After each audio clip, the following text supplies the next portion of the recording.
Vamos a empezar con un pasaje en Hebreos capítulo 13, versículo 7. Acordaos de vuestros pastores, que os hablaron la palabra de Dios. Considerad cuál haya sido el resultado de su conducta e imitad su fe. Quiero que notes cómo en este pasaje hay una invitación a considerar, a observar, a ver algo, ¿no? Otra traducción de este mismo pasaje dice, piensen en todo lo bueno.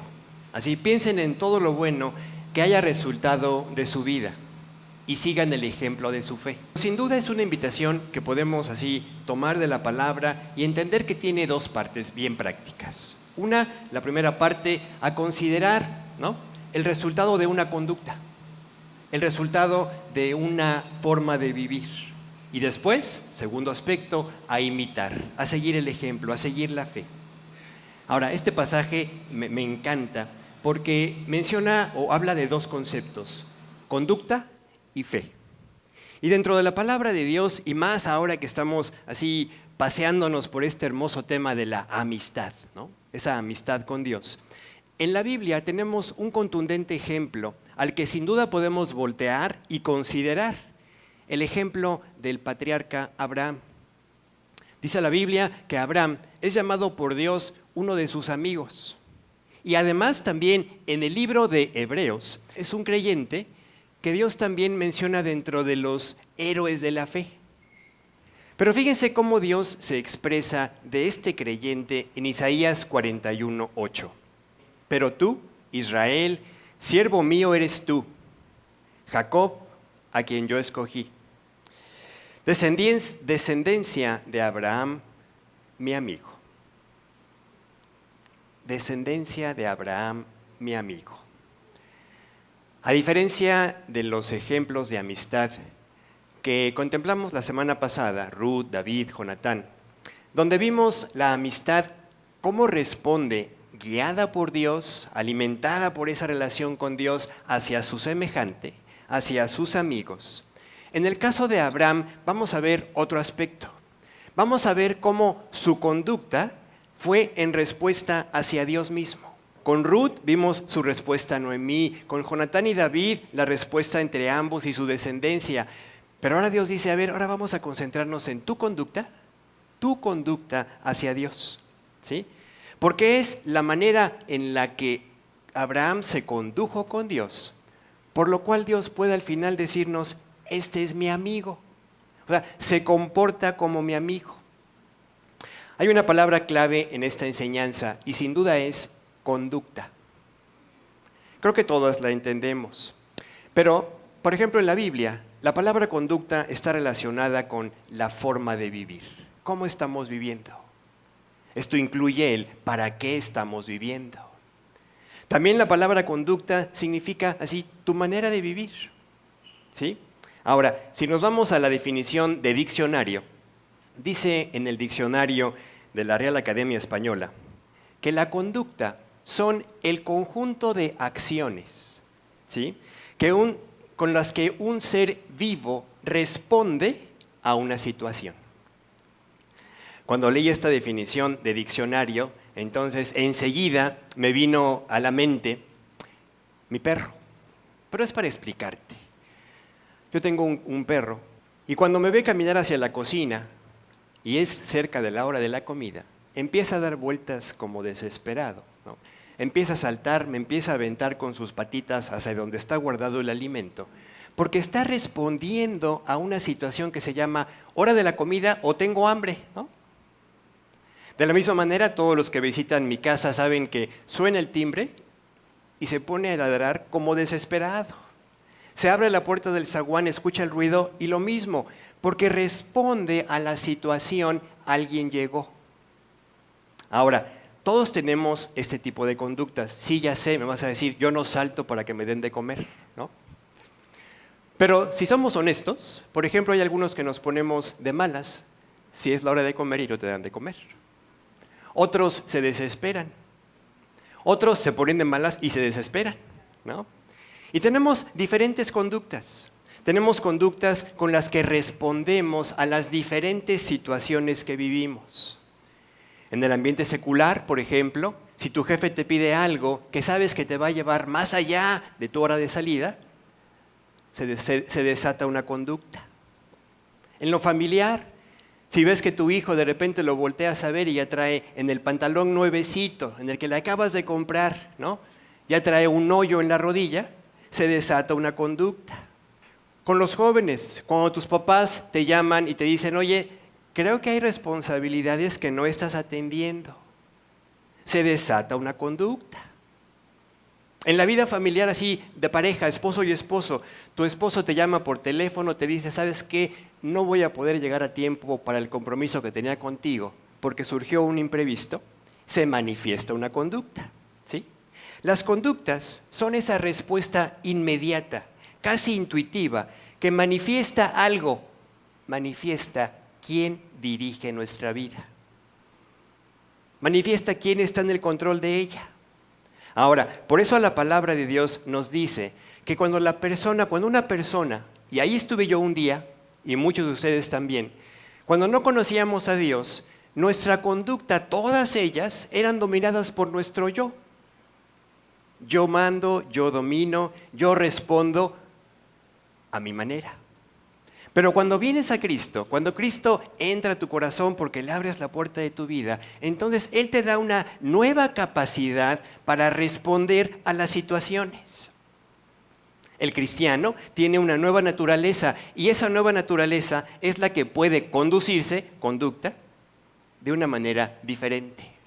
Pero, y aquí es el gran pero en el que tenemos nosotros realmente que avanzar, tenemos que entender que esto no es automático. O sea, yo no puedo decir, soy cristiano, y en automático yo voy a responder diferente. No es así. No es la respuesta por defecto que tenemos. Así, la respuesta por eliminación, no. Responder en la nueva naturaleza, conducirnos en la nueva naturaleza, es el resultado de la decisión de dejarte gobernar por Cristo, de dejarte gobernar por el Señor. De otra manera, podemos ser cristianos, y yo creo que todos lo hemos experimentado. Podemos ser cristianos, podrás así tener la certeza de tu salvación, pero si no está Cristo gobernando tu vida en esa situación, en ese momento, todos sabemos que se te van las cabras. Se te van las cabras y luego hay que ir a recogerlas al monte. Y llega el momento donde tú lo único que puedes hacer es decir, pues sí, sé que soy cristiano, sé que represento a Dios en todo momento, pero es que me hicieron enojar. Y claro, viene la justificación, ¿no? Con este antecedente de conducta, donde Dios realmente nos hace una invitación también a déjame gobernar tu vida, ¿no? Hay un pasaje en el Nuevo Testamento que dice, la palabra de Cristo more en abundancia en tu corazón para que puedas ser gobernado por ella. Vamos a regresar a considerar la conducta de Abraham, la respuesta de Abraham. Y vamos a permitirle a Dios que nos muestre aquello que para nosotros hoy, en este 2024, Dios quiere que sea para nuestro provecho, para nuestro crecimiento. Y para que podamos distinguir qué es aquello que te vas a dar cuenta que es bien sencillo, que podemos imitar y seguir su ejemplo. Nos vamos a concentrar solo en algunos pocos aspectos de la vida de Abraham, de la biografía de Abraham, porque la biografía de Abraham es muy extensa. Cuando ves en Génesis, se extiende por más de 13 capítulos, pero en el libro de Hebreos, precisamente en este que mencionamos de los héroes de la fe, hay unos pocos eventos donde dice la respuesta de Abraham a la petición de Dios. Y entonces, en esta parte, en esta enseñanza, esta mañana, el objetivo de nuestra vida es que tú y yo podamos salir de aquí diciéndole a Dios, Dios, enséñame a conducirme, enséñame a que mi conducta hacia ti sea como la de un amigo. Abraham, amigo de Dios. Vamos a leer los 2 primeros versículos de Hebreos capítulo 11. En estos versículos, Dios establece el estándar de cómo tenemos que acercarnos a Él.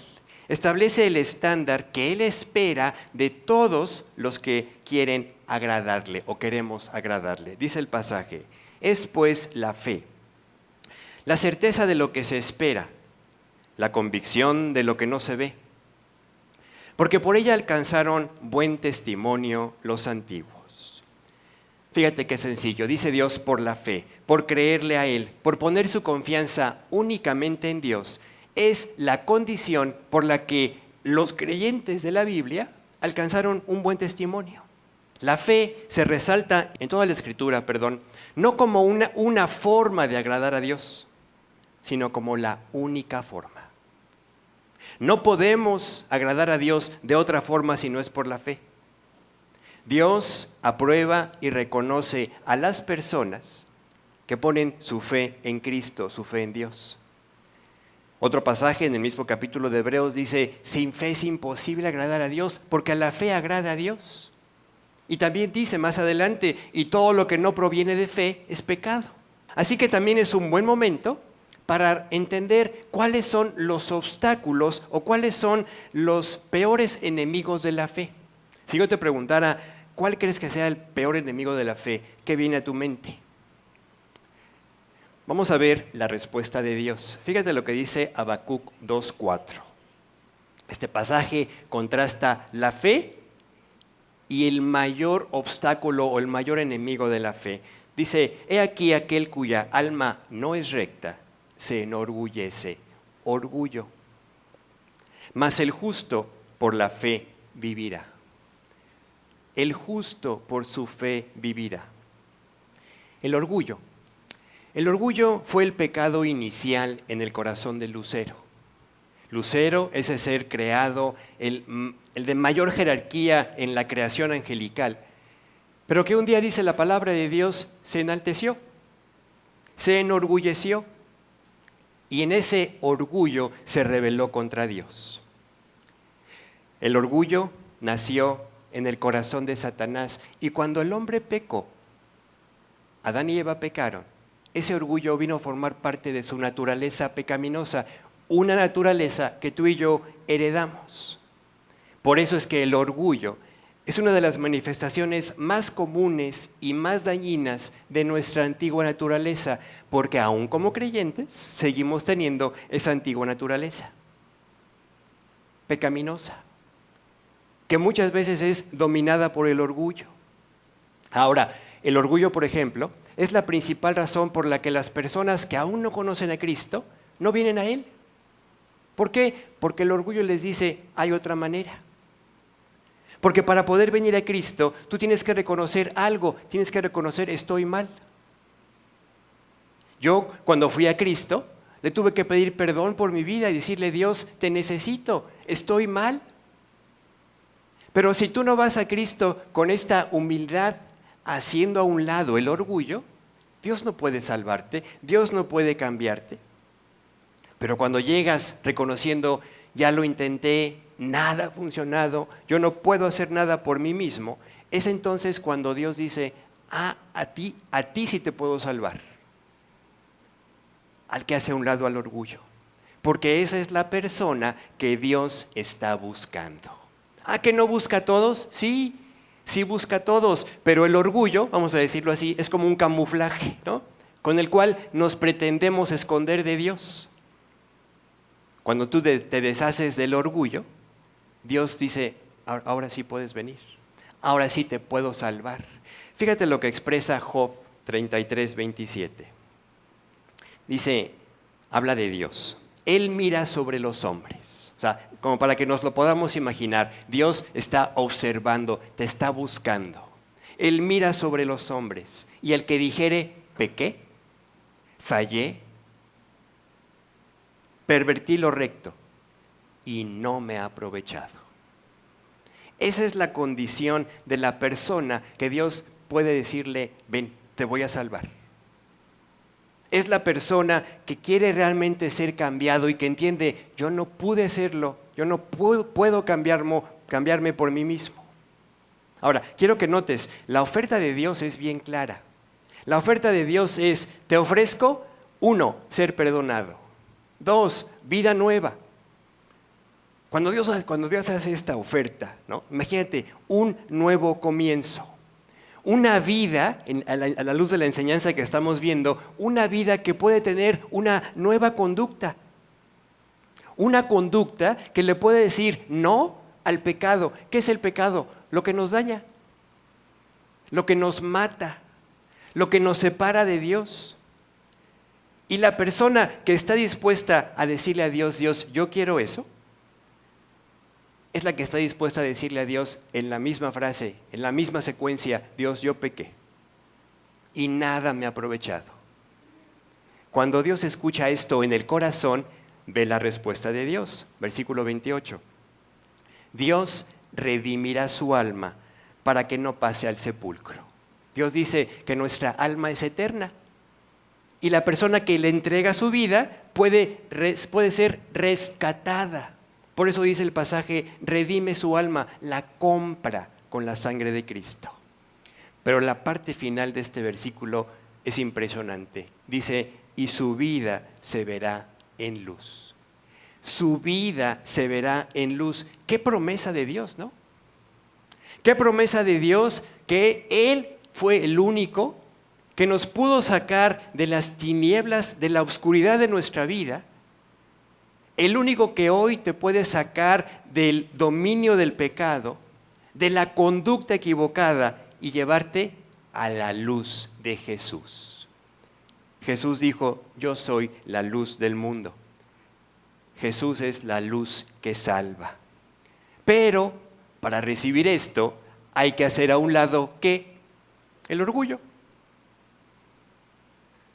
El orgullo es lo que nos puede impedir creer. ¿Qué hace el orgullo? Lees también en Génesis cómo fue el orgullo lo que le impidió a Caín presentar a Dios la ofrenda que Dios dijo, cuando vengas a presentarte a mí, trae esto. Caín representa al hombre sin Cristo, al hombre incrédulo que rechaza la manera de Dios. Hoy tú puedes estar aquí escuchando esto y aceptar la propuesta de Dios o decir, lo voy a pensar. Es una manera política de decir, la rechazo. ¿Sí? Caín, tristemente, contra todo el deseo de Dios, Caín hoy está en el infierno, porque rechazó la propuesta de Dios. En el caso del creyente, ¿qué hace el orgullo? El orgullo sigue siendo igual de dañino. Gracias a Dios ya no nos condena, ya no nos va a impedir que seamos salvos. Pero el orgullo en el creyente nos impide escuchar a Dios. ¿Cuántas veces Dios no nos quiere decir algo y se interpone ese orgullo que te hace pensar de manera diferente?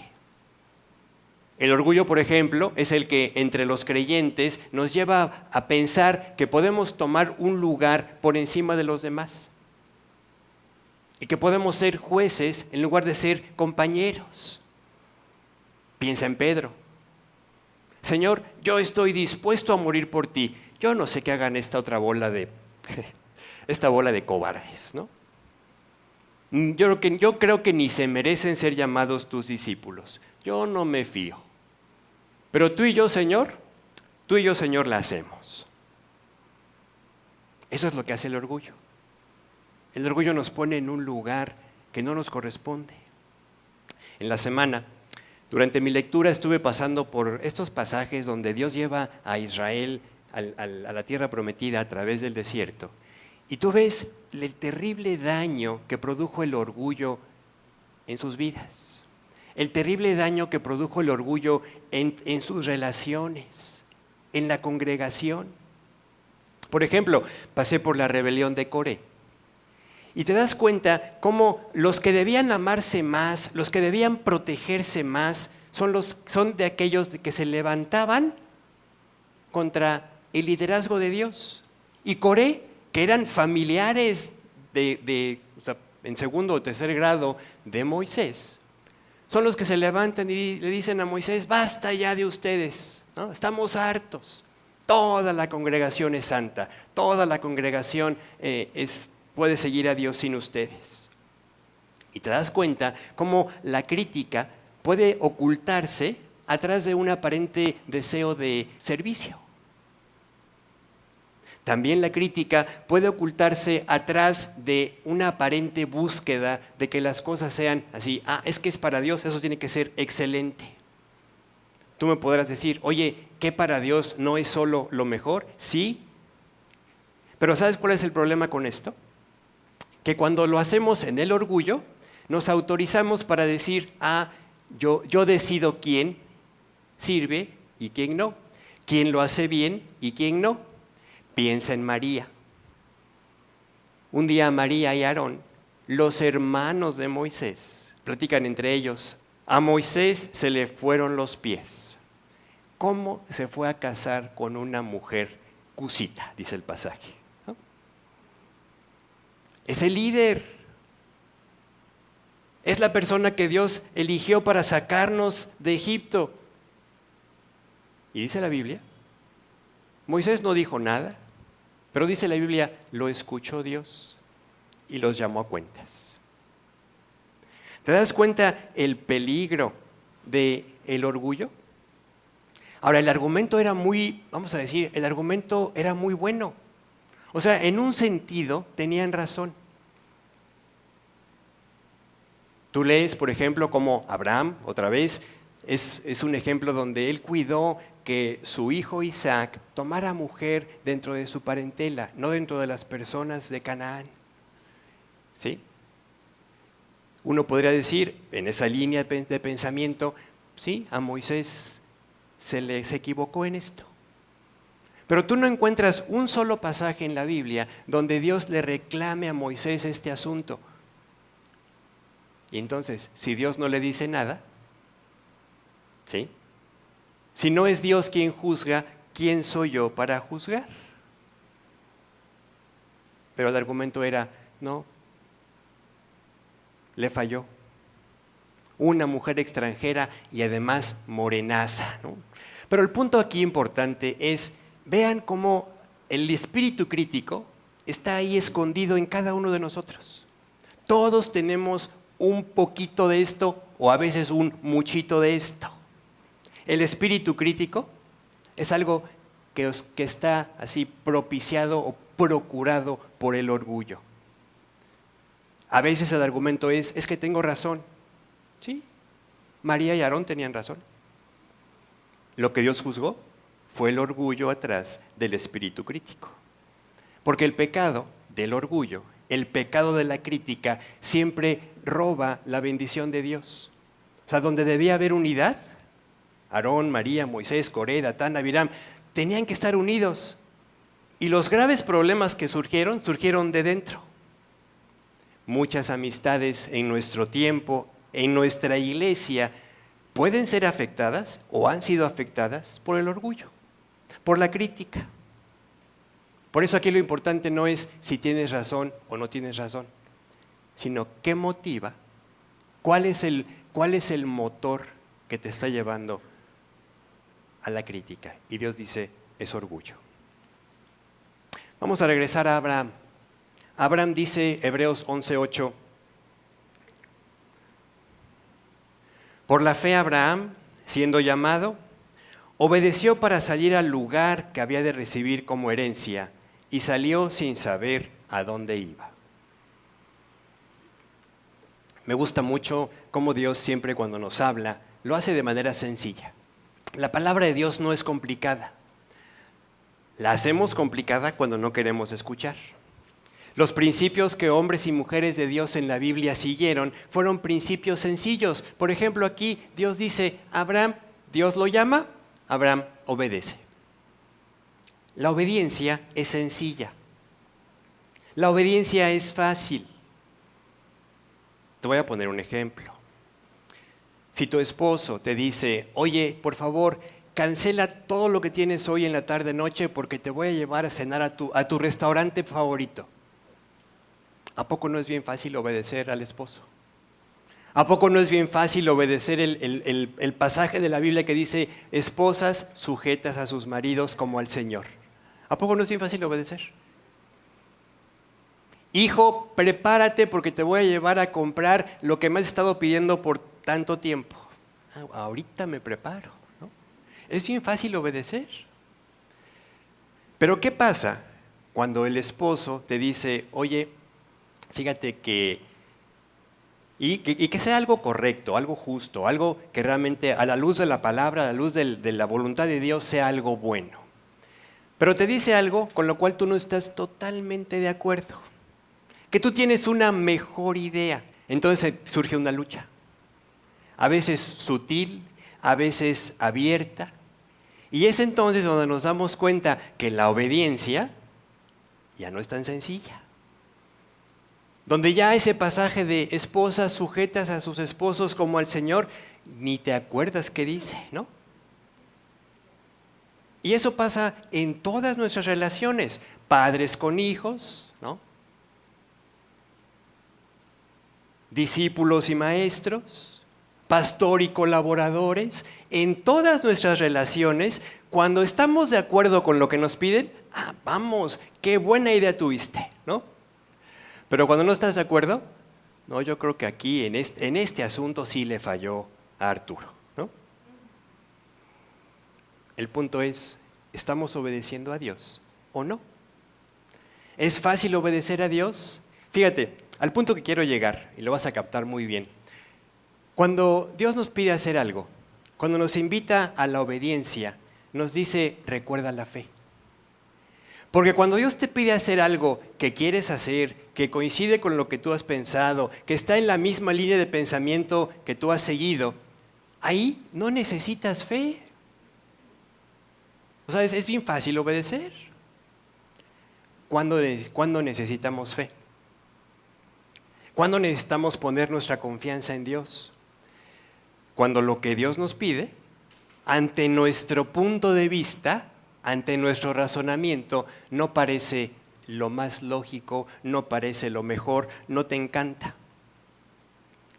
Pero es ahí donde el creyente que decide obedecer, toma la decisión, Dios, yo voy a hacer lo que tú me pides, porque sé que no me vas a pedir nada que no sea para mi bendición, que no sea para mi provecho.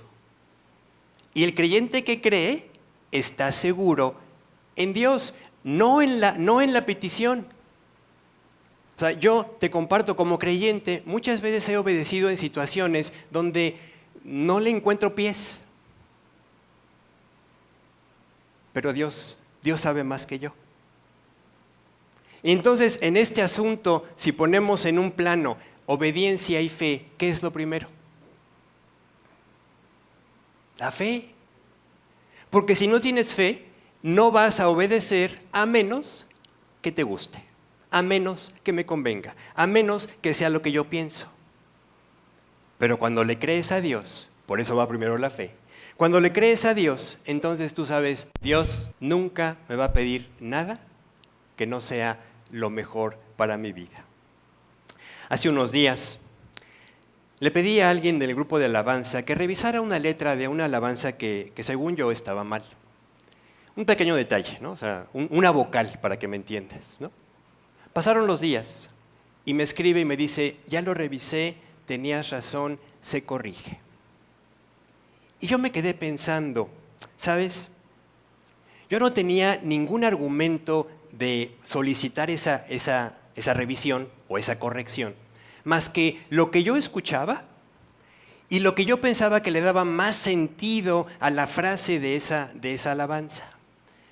Pero me quedé pensando, yo no soy el autor, yo no soy la autoridad de esa alabanza, pero pedí lo que yo alcanzaba a ver, a escuchar, mejor dicho, ¿no? Pero entonces ahí surgió en mi corazón este pensamiento, cuando Dios nos pide algo, Él es la autoridad de nuestra vida, Él es el autor de nuestra vida, Él sí sabe cuál es el camino que tenemos que tomar, aunque al principio nos pueda parecer, no, Dios no dice eso, ¿no? ¿A poco no? ¿Cuántas veces nosotros dudamos porque al final dudamos de Dios? O sea, dudamos de obedecer porque al final dudamos de Dios. Aquí lo importante es que atendamos a la voz de Dios. Si atiendes a la voz de Dios, vas a la segura. Vamos a leer otra vez Hebreos 11:8. Por la fe Abraham, siendo llamado, obedeció para salir al lugar que había de recibir como herencia y salió sin saber a dónde iba. Ahora te pregunto, ¿tú crees que fue fácil la decisión de salir de Abraham? O sea, sabemos que humanamente no era fácil. Hoy, 2024, que te digan, a ver, cámbiate de ciudad. ¿Cuándo? Hoy. Mañana te quiero ya de camino. ¿Pero estás seguro? Sí. Imagínate a Abraham. Sara, Dios me dijo que dejáramos nuestra tierra, nuestra parentela, nuestros amigos, el lugar de comodidad, de seguridad que tenemos. ¿Y a dónde vamos, Abraham? No sé. Yo creo que estás loco, Abraham.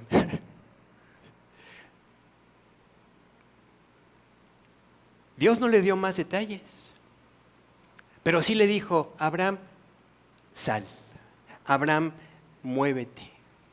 Y entonces Abraham, con fe, no tengo más detalles, pero Dios me dijo, sal, voy a salir, porque le creo a Dios. Porque Dios me dijo que me va a bendecir, porque Dios me dijo que engrandecerá mi nombre, porque Dios me dijo que además seré bendición. Cuando tengas dudas en obedecer, la invitación de Dios es, créeme. Si me crees, vas a poder obedecer.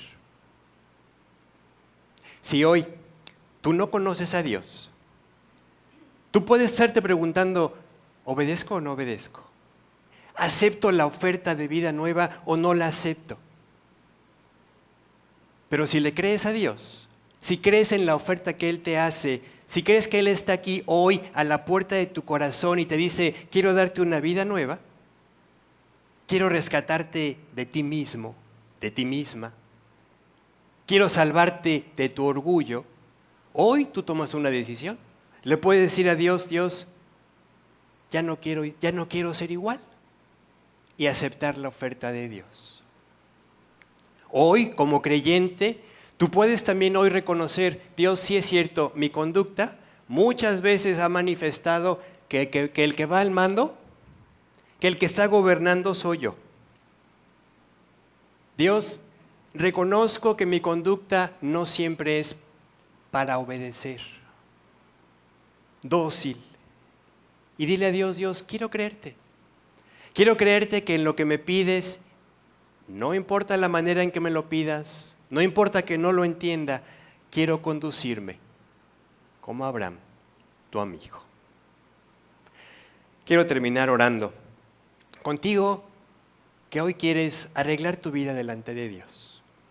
Quizá es hoy la primera vez que estás escuchando esto y la invitación de Dios es bien sencilla. Dios dice, reconoce que te amo. Reconoce que tú has pecado y que tu pecado te separa de mí.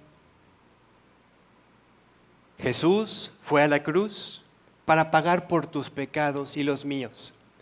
Todo esto ya es un hecho consumado. Pero hoy Dios te pide a ti, si quieres abandonar el orgullo, Dios te pide que le abras tu corazón, que le pidas perdón, que le pidas que te limpie y que entre a tu corazón a alumbrar. Inclina tu rostro y dile esto en tu corazón a Dios. Dios, te doy gracias porque hoy me has mostrado que lo que me separa de ti es mi pecado. Un pecado que se manifiesta de muchas formas y que me deja ver que nada me ha aprovechado. Hoy quiero creerte. Hoy quiero aceptar la propuesta que tú me haces de vida nueva. Hoy quiero que entres a mi corazón y pongas en él esa nueva vida que en tu palabra dices que tú tienes para aquel que viene a ti. Creo que tú moriste por mí en la cruz. Hoy quiero ser salvado, quiero ser cambiado. Sé que no puedo hacerlo por mí mismo, pero tú me lo ofreces y yo lo creo. Entra a mi corazón. Y quiero que a partir de hoy tú seas mi Señor, el que gobierne mi conducta, el que gobierne mis respuestas, el que gobierne mi vida. Te lo pido creyendo en el sacrificio de Cristo en esa cruz. Y lo acepto por fe. En el nombre de Jesús. Amén. Y Dios, todos juntos, queremos también pedirte que tú trabajes en nuestro corazón para hacernos ver cuán lejos estamos a veces de esa deseable posición de llamarnos tus amigos.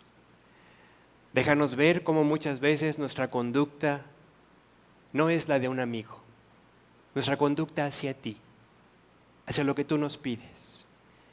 Y gracias hoy por la enseñanza en la cual nos pones de manera muy sencilla el reto, creerte. Creerte porque si no te creemos, nunca vamos a obedecer. Solo en aquellas cosas en las que estemos de acuerdo. Dios bendice esta enseñanza en nuestro corazón y llévanos a avanzar en este deseo de poder comportarnos como tus amigos. Te lo pedimos en el nombre de Jesús. Amén.